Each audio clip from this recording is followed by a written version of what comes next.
শুভ সকাল প্রিয় শিক্ষার্থীবৃন্দ। আমরা বাংলা প্রথম পত্রের লাল সালু উপন্যাস নিয়ে আলোচনা করছিলাম। গত ক্লাসে সুদূর গারো পাহাড় থেকে মজিদ ভাগ্য অন্বেষণে, ভাগ্য পরিবর্তনের সূত্র ধরে মহব্বতনগর গ্রামে নাটকীয়ভাবে প্রবেশ করেছে এবং সে একটা মিথ্যে গল্প রচনা করেছে, মিথ্যে ঘটনা, মিথ্যে কাহিনী এবং সুচতুর অভিনয়ের মাধ্যমে সে কিন্তু গ্রামবাসীদের আস্থা অর্জন করতে সক্ষম হয়েছে। গ্রামের অদূরে বাঁশঝাড়ে পুকুর পাড়ে অনেক আগের একটা জরাজীর্ণ কবরকে সে মোদাচ্ছের পীরের মাজার বলে সে গ্রামবাসীর কাছে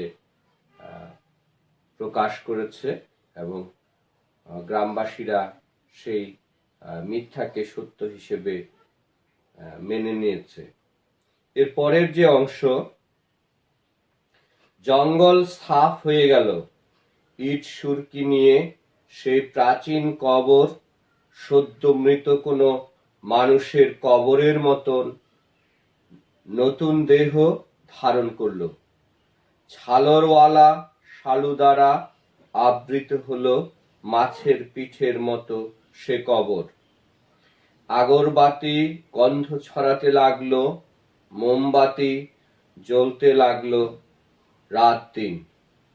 গাছপালায় ঢাকা স্থানটি আগে সেঁতে ছিল, এখন রোদ পড়ে খটখট হয়ে উঠল। হাওয়ারও ভ্যাপসা গন্ধ খড়ের মতো শুষ্ক হয়ে উঠল। যে জঙ্গলে জরাজীর্ণ বাঁশঝাড়ের নিচের শ্যাওলা পড়া, সবুজ রং ধারণ করা ভাঙাচোরা শেয়ালের গর্ত হয়তো করেছিল, এরকম একটা জরাজীর্ণ কবর, সেটি মুহূর্তের মধ্যে মজিদের এই খবর পাওয়ার পরে, মজিদের মুখে মোদাচ্ছের পীরের কবর হিসেবে শুনবার পরে গ্রামবাসী সেটি মুহূর্তের মধ্যেই ঝাড়পোছ করে সাফ করে পরিষ্কার করলো, ইট সুরকি নিয়ে এসে সেই কবরটা বাধাই করলো। আর সেই প্রাচীন কবরটা সেটা যেন সদ্য মৃত কোনো মানুষের নতুন কবরে পরিণত হলো এবং সেটার উপর লাল শালু কাপড় বিছানো হলো এবং এই লাল শালু দ্বারা আবৃত এই কবরটাকে অনেকটা মাছের পিঠের মতো মনে হয়।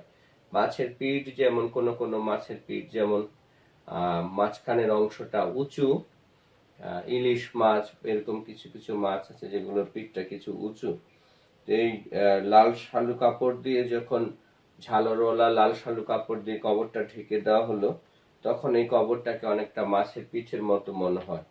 তো আগরবাতি গন্ধ ছড়াতে লাগলো রাত দিন, সেখানে মোমবাতি জ্বালিয়ে রাখা হলো। আগে এই গাছপালার ঢাকা এই স্থানটি সেঁতে ছিল, ভেজা ছিল অনেকটা, এখন কিন্তু রোদ পড়ে সেটা খটখটে হয়ে উঠলো, মাটিটা শক্ত হলো এবং আগে এখানে হাওয়ার যে একটা ভ্যাপসা গন্ধ ছিল সেটি আর থাকলো না। এ গ্রাম সে গ্রাম থেকে লোকেরা আসতে লাগলো, তাদের মর্মন্তুদ কান্না, অশ্রু সজল কৃতজ্ঞতা, আশার কথা, ব্যর্থতার কথা শালুতে আবৃত মাছের পিঠের মতো অজ্ঞাত ব্যক্তির সেই কবরের কোলে ব্যক্ত হতে লাগলো দিনের পর দিন। তার সঙ্গে পয়সা, ছকছকে পয়সা, ঘষা পয়সা, সিকি দুয়ানি আধুলি, সাচ্চা টাকা, নকল টাকা ছড়াছড়ি যেতে লাগলো। এই গ্রাম থেকে ওই গ্রাম থেকে আশপাশের গ্রামগুলোতে এটি যে কবরটি যে মোদাচ্ছের পীরের কবর এবং এখানে যে একজন সুদূর গারো পাহাড় থেকে একজন খাদেম এসেছেন কবরটি দেখভাল করবার জন্য। পীরের প্রতিনিধি হয়ে সেই খবর আশেপাশে গ্রামে ছড়িয়ে পড়তে খুব বেশি একটা সময় লাগে না। আর এই কারণেই এই গ্রাম সেই গ্রাম থেকে অনেক মানুষ আসতে লাগলো, তাদের নানা রকম মনোবাঞ্ছা নিয়ে, নানা রকম মানত নিয়ে।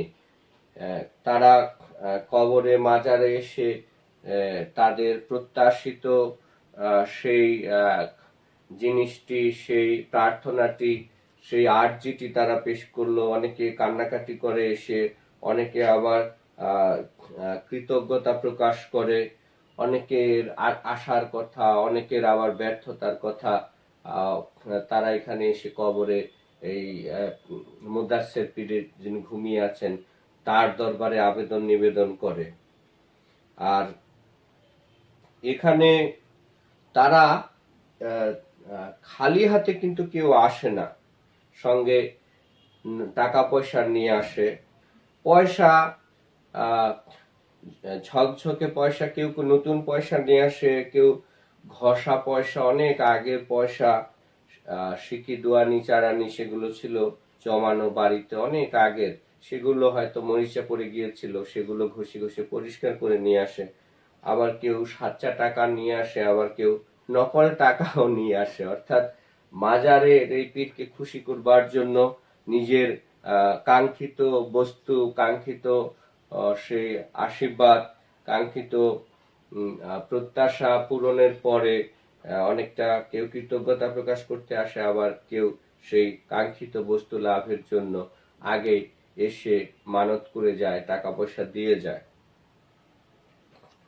ক্রমে ক্রমে মসজিদের ঘর বাড়ি উঠল, বাহির ঘর, অন্দর ঘর, গোয়াল ঘর, আওলা ঘর, জমি হলো, গৃহস্থালী হলো।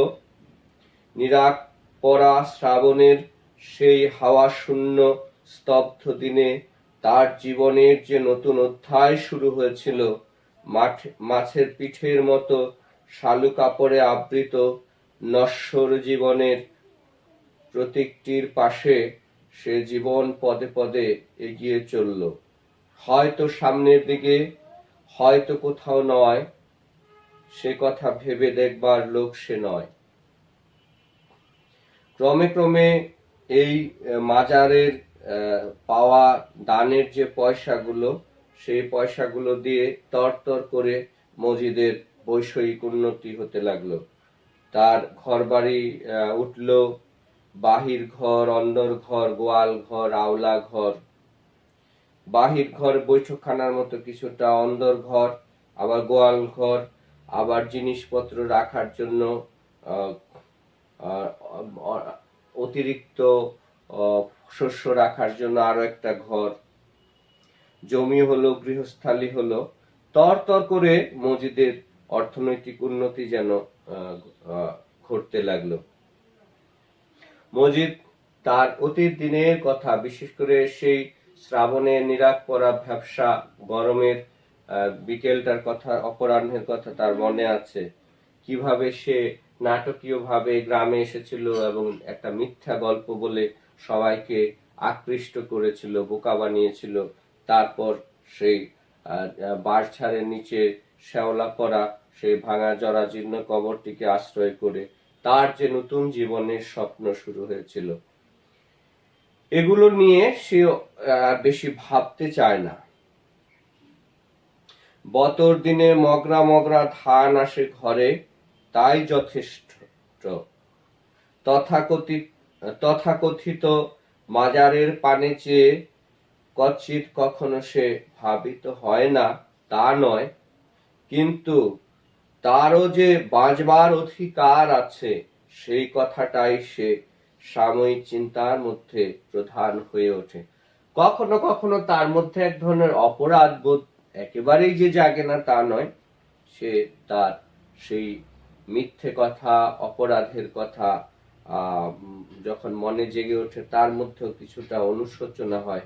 তবু হ্যাঁ, নিজেকে সে সান্ত্বনা দেয় এই বলে যে পৃথিবীতে খেয়ে পরে বাঁচবার যে অধিকার সেটা একজন মানুষ হিসেবে তার আছে। আর সেই রুটি রুজির ব্যবস্থা করতে গিয়ে তাকে হয়তো খানিকটা মিথ্যে কথা বলতে হয়েছে।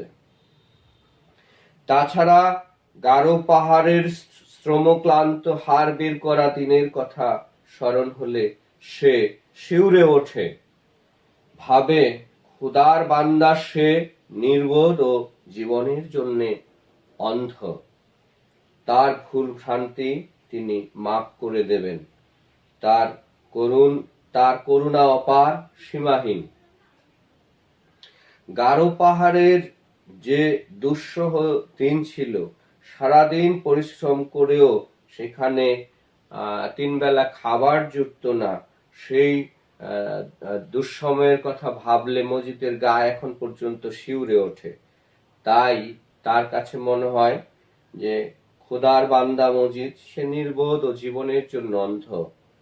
সেই মজিদ জীবন জীবিকার প্রয়োজনে হয়তো খানিকটা মিথ্যে কথা বলেছে, কিন্তু যিনি সৃষ্টিকর্তা, যিনি সেই সৃষ্টিকর্তা, তিনি অপার ক্ষমাশীল, তার করুণা অপার, তিনি সীমাহীন, তার মধ্যে ক্ষমার উদার, তিনি অনেক বেশি করুণাময়ী এবং করুণাময়। তার দয়া, উদারতা, দাক্ষিণ্যের তো মানুষের প্রতি তার দয়ার কোনো সীমা নেই। সুতরাং সেই সৃষ্টিকর্তা খোদা তাআলা তিনি মজিদকে ক্ষমা করে দেবেন।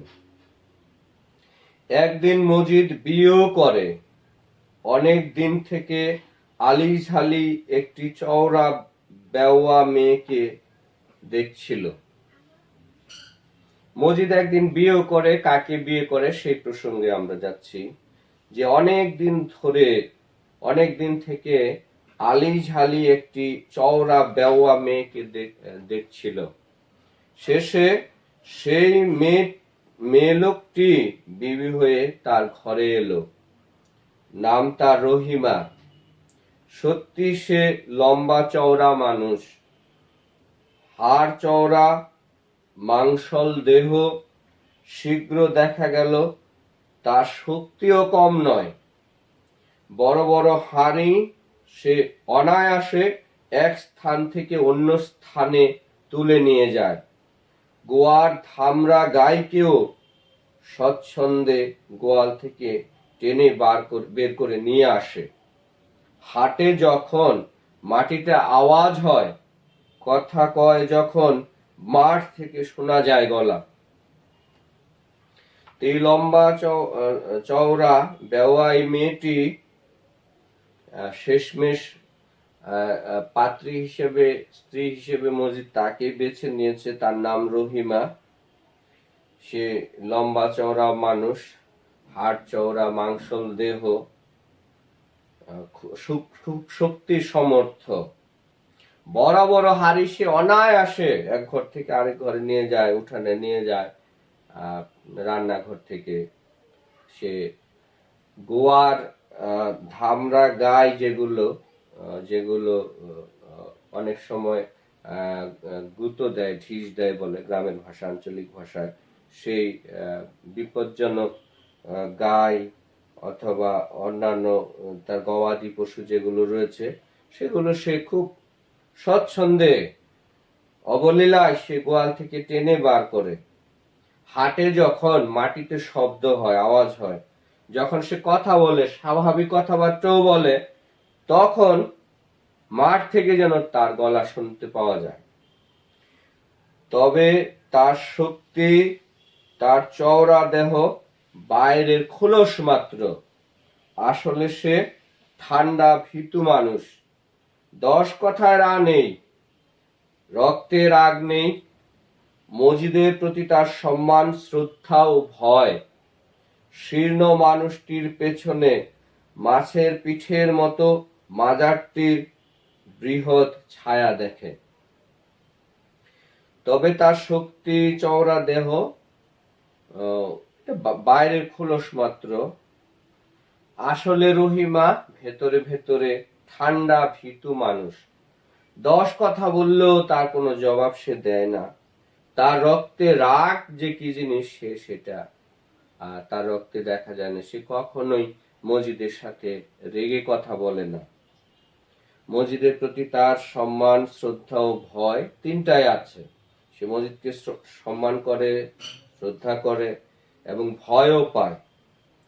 শীর্ণ এই মানুষটির পিছনে যে মাছের পিঠের মতো মাজারটি রয়েছে এবং যে মাজারই এই মসজিদের শক্তির উৎস, সে সেটি সবসময় মনে রাখে। ও যখন উঠানে হাঁটে তখন মসজিদ চেয়ে চেয়ে দেখে, তারপর মধুর হেসে আস্তে মাথা নেড়ে বলে, অমন করে হাঁটতে নাই। থমকে গিয়ে রহিমা তার দিকে তাকায়। মজিদ বলে, অমন করে হাঁটতে নাই বিবি, মাটিয়ে গোসা করে। এ মাটিতেই তো একদিন ফিরে যাইবা। থেমে আবার বলে, মাটি রে কষ্ট দেওয়ান গুনাহ। এ কথা আগেও শুনেছে রহিমা, মুরব্বীরা বলেছে, বাড়ির আত্মীয়রা বলেছে। মসজিদের কথার বাইরে শালু কাপড়ে আবৃত মাজারটির কথা স্মরণ হয়। মসজিদ নীরবে চেয়ে চেয়ে দেখে রহিমার চোখে ভয়। মধুর ভাবে হেসে আবার বলে, অমন করি কখনো হাঁটিও না, কবরে আযাব হইবে। শক্তিমত্তা নারীর উজ্জ্বল পরিষ্কার চোখে ঘনায়মান ভয়ের ছায়া দেখে মজিদ খুব খুশি হয়। তারপর বাইরে গিয়ে কোরআন তেলাওয়াত শুরু করে। গলা ভালো তার, পড়বার ভঙ্গিও মধুর। একটা চমৎকার সুরে সারা বাড়ি ভরে যায়, যেন হাসনা হেনার মিষ্টি মধুর গন্ধ ছড়ায়। মজিদ রহিমাকে বারবার হাঁটবার যে কলা কৌশল সেটি শিখিয়ে দেবার চেষ্টা করেছে। রহিমা যখন হাঁটে মাটিতে যেহেতু আওয়াজ হয়, শব্দ হয়, এ কারণে মজিদ তাকে বুঝিয়ে বলবার চেষ্টা করেছে। মধুর কণ্ঠে বলেছে, অমন করে হাঁটতে নাই বিবি, মাটিয়ে গুসা করে। এ মাটিতে তো একদিন ফিরে যাইবা। থেমে আবার বলে, মাটিতে কষ্ট দেওয়ান গুনাহ। তো মাটি আমাদের শেষ ঠিকানা প্রত্যেকটি মানুষের। সুতরাং এই মেয়ে মানুষ হাঁটলে যদি মাটিতে শব্দ হয়, এটি ভালো বিষয় না। অভিভাবক সহ সবাই আগে অনেকবার বলেছে রহিমাকে, তার মুরব্বীরাও বলেছে, আত্মীয় স্বজন বলেছে, কিন্তু মজিদের মতো এমন মধুর করে কেউ কোনোদিন তাকে বলে নাই। মজিদ অনেক মধুর করে মিষ্টি সুরে তাকে এই বিষয়টি বুঝাবার চেষ্টা করেছে। আর মসজিদের কথা শুনলে একদিকে তার শ্রদ্ধা সম্মান, আরেকদিকে ভয়। কারণ তার মসজিদের কথা আদেশ নির্দেশের পাশাপাশি রহিমার মনে মাজারের প্রতি একটা ভীতি জেগে ওঠে। সে যেমন মসজিদকে ভয় পায়, মাজারের সেই অলৌকিক শক্তিকেও সে ভয় পায়। এরপরে মসজিদ ঘরের ভিতরে প্রবেশ করে এবং মধুর সুরে, মিষ্টি সুরে কোরআন তেলাওয়াত শুরু করে। কাজ করতে করতে রহিমা থমকে যায়, কান পেতে শোনে। খোদা তাআলার রহস্যময় দিগন্ত তার অন্তরে যেন বিদ্যুতের মতো থেকে থেকে ঝিলিক দিয়ে ওঠে। একটি অব্যক্ত ভীতিও ঘনিয়ে আসে। সে খোদাকে ভয় পায়, মাজারকে ভয় পায়, স্বামী মজিদকে ভয় পায়। এই কোরআন তিলাওয়াত শোনার পাশাপাশি মাঝে সে কাজ করতে করতে হঠাৎ করে সে থমকে যায়। হঠাৎ করে তার মধ্যে একটা অজানা অব্যক্ত ভয় যেন চলে আসে। তার মধ্যে হঠাৎ করে খোদার ভীতি, মজিদকে সে ভয় পায়, মাজারকেও সে ভয় পায়। গ্রামের লোকেরা যেন রহিমারি অন্য সংস্করণ। তাগড়া তাগড়া দেহ, চেনে জমি আর ধান, চেনে পেট। খোদার কথা নেই, স্মরণ করিয়ে দিলে আছে, নচেত ভুল মেরে থাকে। জমির জন্যে প্রাণ, সে জমিতে বর্ষণহীন খরার দিনে ফাটল ধরলে তখন কেবল স্মরণ হয় খোদাকে। গ্রামের মানুষগুলো যেন রহিমার মতোই, খুব সহজ সরল, ভীতু স্বভাবে। তাদের শক্ত সামর্থ্য দেহ থাকলে কি হবে, তারাও তাদের ভিতরে ভিতরে একটা ভীতু শান্ত স্বভাবে সরল স্বভাবের মানুষটি যেন বাস করে। এদের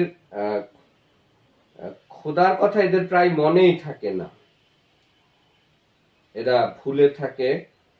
স্মরণ করিয়ে দিলে তারা তখন সজাগ হয়, সতর্ক হয়, নইলে তারা খোদার কথা, সৃষ্টিকর্তার কথা একেবারেই ভুলেই থাকে। জমি তাদের প্রাণ, কৃষি জমি, সেই জমি পরিচর্যা করতে হবে, যত্ন করতে হবে, ফসল রোপণ করতে হবে, ফসল ফলাতে হবে, সেই বিষয়গুলো নিয়েই তাদের দৈনন্দিন জীবনে কৃষিকাজ নিয়ে তারা ব্যতিব্যস্ত। খোদা তাআলার কথা তারা একেবারে ভুলে যায়। কখন তারা খোদা তাআলার কথা মনে করে, সৃষ্টিকর্তার কথা? যখন বৃষ্টি হয় না, প্রচন্ড খরা, আর এই খরায় জমি ফেটে চৌচির হয়ে যায়, তখন তারা বৃষ্টির জন্য, তখন সেই দুর্যোগের জন্য, খরার হাত থেকে রক্ষা পাওয়ার জন্য, ফসল চাষবাস করবার জন্য, বৃষ্টির জন্য, তখন তারা খোদার কথা স্মরণ করে। কিন্তু জমি এধারে উর্বর, চারা ছড়িয়েছে কি সোনা ফলবে। মানুষরাও পরিশ্রম করে, জমিও সে শ্রমের সম্মান দেয়, দেয় তো বুক উজাড় করে দেয়। এখানে জমি উর্বর, এখানে একবার চারা ফসল রোপণ করলে, বীজ রোপণ করলে সেটি একেবারে প্রচুর পরিমাণে ফসল ফলে। মানুষ পরিশ্রম করলে জমি যেন সেই পরিশ্রমের মূল্য ফিরিয়ে দেয়, উজাড় করে। মাঠে গিয়ে মানুষ মেঠো হয়ে ওঠে, কখনো ঘরোয়া হিংসা বিদ্বেষের জন্যে বা আত্মমর্যাদার ভুয়ো ঝান্ডা উড়িয়ে রাখবার জন্যে তারা জমিকে দাবার ছকের মতো ভাগ করে ফেলে। সে জমি আবার রক্ত দিয়ে রক্ষা করতে দ্বিধা করে না। নয়তো হয়তো দুনিয়ার দূষিত আবহাওয়ার মধ্যে তারা বর্বরতায়, নীচতায় নেমে আসে, কিন্তু যখন জমির গন্ধ নাকে লাগে, মাটির এলো খাবরা দলাগুলোর পানে চেয়ে আপন রক্ত মাংসের কথা স্মরণ হয়, তখন ভুলে যায় সমস্ত হিংসা বিদ্বেষ। সিপাইর খণ্ডিত ছিন্ন দেহের একতাল অর্থহীন মাংসের মতো জমিও তখন প্রাণের চাইতে বড় হয়ে ওঠে। খাবলা খাবলা রুঠা জমি, ডোবা জমি, কাদা জমি, ফাটল ধরা জ্যৈষ্ঠের জমি, সব জমি একান্ত আপন, কোনোটার প্রতি কোনো অবহেলা নেই। যেমন সুস্থ, মুমূর্ষু বা জর্জর আত্মীয়জনের প্রতি দৃষ্টিভেদ থাকে না মানুষের। এই জমিগুলো মাঠে গিয়ে যখন মানুষ জমির চাষাবাদ শুরু করে, ফসল ফলানোর কাজে লিপ্ত হয়, তখন কিন্তু তাদের ব্যক্তিগত জীবনে, পারিবারিক, সামাজিক, গ্রামে যে ঝগড়া বিবাদ গুলো ছিল, বিভেদ ছিল, সেগুলো তারা সম্পূর্ণভাবে ভুলে যায়। আর এই মাঠের সেই জমিগুলোকে রক্ষা করবার জন্য তারা কিন্তু জীবন বাজি রাখে। বিভিন্ন প্রকার জমি, কোনোটা জমি খুব শক্ত, জমির মাটি খুব শক্ত, আবার কোন কোন জমির মাটি আলগা, কোন জমি মাটি ডুবা জমি, কোন জমি আবার সব সময় ফাটল ধরা জমি, কোন জমিতে আবার পানি সব সময় থাকে, কাদা জমি, নানা প্রকার জমি মাটির তাদের রয়েছে। সেই জমিগুলোকে কিন্তু তারা প্রচুর পরিশ্রম করে, পরিচর্যা করে, কঠোর পরিশ্রম করে, সেই জমির যত্ন তারা করে। কোনো জমির প্রতি তাদের কোনো অবহেলা নাই। মাথার ঘাম পায়ে ফেলেই তারা খাটে, হয়তো কাঠ ফাটা রোদ, হয়তো মুষলধারে বৃষ্টি, তারা পরিশ্রম করে চলে। অগ্রহায়ণের শীত, খোলা মাঠে হাড় কাঁপায়, রোদ পানি খাওয়া মোটা কর্কশ ত্বকের ডাসা লোমগুলো পর্যন্ত কালো শীতল হাওয়ায় আচ্ছা,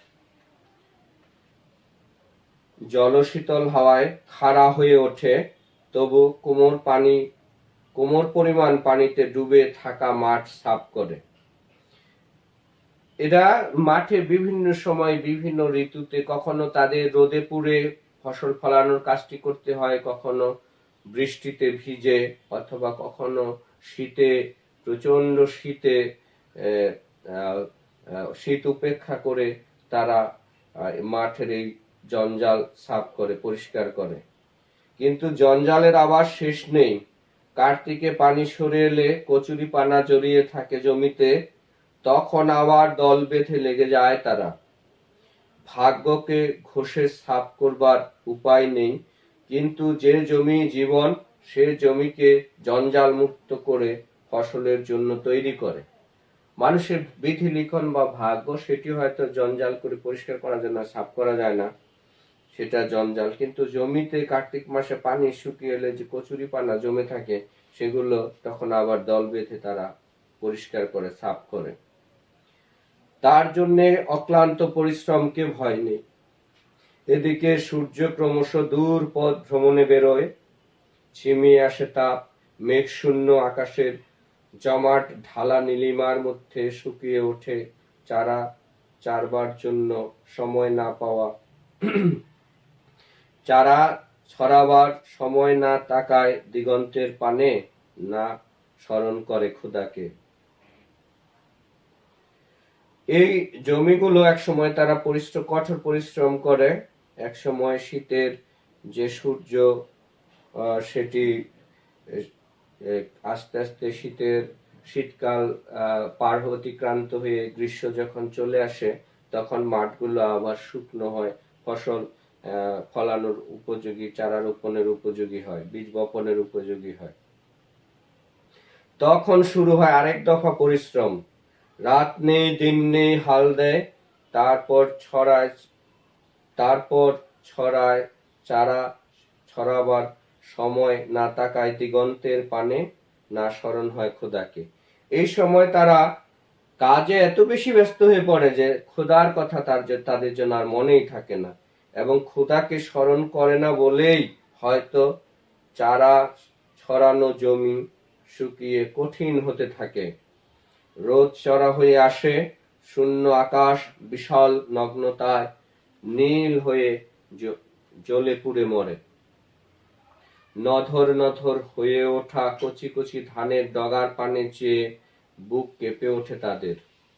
হয়তো এই ফসলে জমি চাষবাস করার সময়, ফসল বোনার সময়, রোপণ করবার সময় খোদাকে তারা একেবারেই ভুলে যায়। আর এটা কি জানি, এটা শাস্তি হিসেবেই কি তখন মাঠ একেবারে জ্বলে পুড়ে ছারখার হয়ে যায় ভীষণ রোদে, কড়া রোদে। তখন আবার তাদের খোদার কথা মনে হয়, এবং এক ধরনের অজানা ভীতি। কচি কচি ধান, সবুজ ধান যখন ধানের ডগা যখন আবার পানির অভাবে শুকিয়ে যায়, তখন কিন্তু তাদের এক ধরনের অজানা ভীতি তখন কাজ করে। তারা আবার তখন খোদার শরণাপন্ন হয়। তারা দল বেঁধে আবার ছোটে, তারপর রাত নেই দিন নেই বিল থেকে কোঁদে কোঁদে পানি তোলে। সামান্য ছুতোয় প্রতিবেশীর মাথায় দা বসাতে যাদের বিন্দু মাত্র দ্বিধা হয় না, তাদেরই বুক বিমর্ষ আকাশের তলে কচি নধর ধান দেখে শঙ্কিত হয়ে ওঠে। মাটির তৃষ্ণায় তাদেরও অন্তর খাঁ খাঁ করে। রাত নেই দিন নেই কোঁদে করে পানি তোলে মন কেমন। এই মানুষগুলো তখন সেই ধানের চারাগুলোকে, কচি ধানগুলোকে বাঁচানোর জন্য তারা মাঠে যায়। সেখানে গিয়ে বিভিন্ন রকম দোন বা পানি তোলার যন্ত্র দিয়ে তারা কঠোর পরিশ্রম করে সেই বিল থেকে, মাঠ থেকে সেচের পানি দিয়ে জমিগুলোকে ভিজিয়ে রাখে, মাঠগুলোকে, ধানের গাছগুলোকে বাঁচিয়ে রাখে। আজকে আমরা এই পর্যন্ত আলোচনা করলাম। তোমরা এই অংশটুকু বাসায় পড়বে, এবং সম্পূর্ণ উপন্যাসটা তোমরা আস্তে আস্তে বাসায় পড়ে ফেলবে। তো তোমাদের সবাইকে আবার অনেক অনেক ধন্যবাদ জানিয়ে আজকে ক্লাস শেষ করছি।